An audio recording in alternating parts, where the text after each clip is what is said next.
Welcome back. Today, we're diving straight into the third juz of the Quran. And let me tell you, this section is packed with power. It contains what the Prophet Muhammad himself called the single greatest verse in the entire scripture. And from there, it takes us on this incredible journey through the ethics of wealth all the way to the power of miracles. You know, this juz is often read during the month of Ramadan, and this verse right here perfectly captures why. The Quran isn't just a storybook, it's presented as a guidance for mankind. Think of it like a compass, a set of clear proofs to help us navigate our lives. So we're starting our journey near the end of the second chapter, Al-Baqarah, and we're zooming in on one single verse that again the Prophet himself said was the greatest, the most powerful verse in the entire Quran. This is it, Ayat al-Kursi, the verse of the throne. It's this profound, all-encompassing declaration of God's absolute power, His knowledge, and His total sovereignty over every single thing that exists. Let's just take a moment and really absorb the weight of these words. First, in the original Arabic. Allahu la ilaha illa huwa al-hayyul qayyum. Wow. Okay, now let's unpack that. It starts with Allah. There is no God worthy of worship except Him, the ever-living, all-sustaining. It tells us that nothing, not even drowsiness or sleep, can touch Him. Everything in the heavens and the earth belongs to Him. And get this, His knowledge is so vast we can't grasp any of it, except for what He allows us to know. It ends by saying, His throne encompasses everything, and protecting it all doesn't tire Him in the slightest, for He is the Most High, the greatest. Just incredible. But here's the thing about this verse. It's not just something to reflect on. It's meant to be a practical, daily tool for a believer. It's recommended to be recited after every single prayer and before you go to sleep for divine protection. It's literally designed to be your constant spiritual shield. So after establishing that absolute majesty of God, the Quran does something brilliant. It immediately pivots and asks a very practical question. If you believe in that majesty, how should it change the way you act?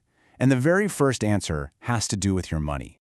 To explain the incredible reward for giving, the Quran paints this powerful picture. It says giving charity, for God's sake, is like planting one single grain of wheat. But that one grain doesn't just grow one stalk. No, it sprouts 7 ears, and in each of those ears are 100 more grains. That is a 700-fold return on your investment. It's just mind-blowing. But here's the catch. It's not just what you give that matters. It's all about how you give. The Quran is crystal clear. Real, true charity is totally selfless. You give it without bragging about it, without constantly reminding the person, hey, remember that time I helped you? And definitely without causing them any kind of emotional hurt. And then it takes the ideal even further. Now look, giving charity in public to inspire other people to give, that has its place, for sure. But giving in secret, where it's only for God's approval and not for any human praise, that's considered even better, because it completely purifies your intention. It's just between you and God. So when you put all of these verses together, you get this complete masterclass on the etiquette of generosity in Islam. It really covers the whole shebang. From the mind-boggling rewards to the internal fight against being stingy. It frames charity not as a transaction, but as a pure act of faith.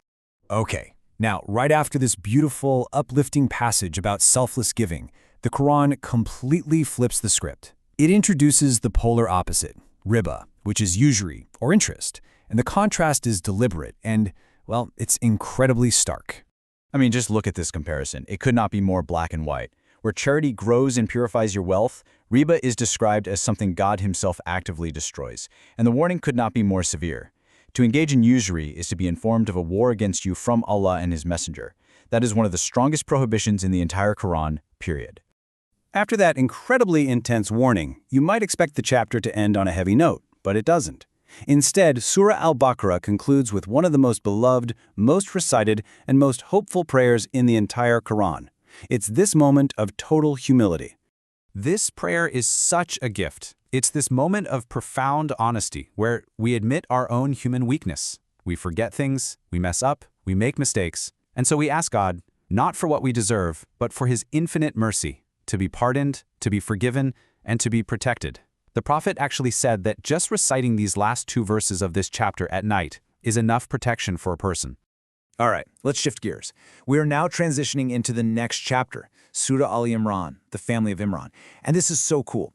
Because here, that abstract concept of God's absolute power that we saw in Ayat al-Kursi, it becomes real and tangible through a series of absolutely incredible faith-affirming miracles. The story kicks off with Miriam, or Mary, the mother of Jesus. She's been dedicated to serving in the temple, and her guardian, the prophet Zechariah, keeps noticing something strange. Every time he checks on her, he finds her with out-of-season fruits and food. Her answer is so simple and profound. It's from Allah. He provides for whoever he wants, without limits. And this is just an amazing moment. Seeing this small miracle with his own eyes, something clicks for the elderly Zechariah. His wife was barren, they were old. But it's like a light bulb goes on in his head. He realizes, wait a minute, the God who can provide fruit out of season can definitely provide me with a child, against all odds. So right then and there, he asks for the impossible. Then, Miriam's unique spiritual status gets this incredible divine confirmation. Angels come to her and declare that God has personally chosen her, purified her, and raised her status above all other women in the world. This moment sets the stage for the even greater miracle that was about to define her life. And of course, this all culminates in the birth of Isa, Jesus. To explain his miraculous conception without a father, the Quran gives this perfect analogy. It draws a direct line to the creation of the very first man, Adam. How was he created? From dust. Both were brought into existence by God's simple, all-powerful, creative command, be. And just like that, it was. So after this amazing journey, through God's absolute majesty, the rules of giving, and the power of miracles, this section of the Quran brings the focus right back home. It lands squarely on us, with a really profound personal challenge. The message here is that true righteousness, that higher level of faith, isn't found in just giving what's easy, your spare change, your leftover time. It says you achieve it when you spend from the things you truly, deeply love and cherish. So it leaves each of us to look inward and ask, what am I holding back? What do I really love? And am I willing to give from it to attain something so much greater? A powerful question to reflect on.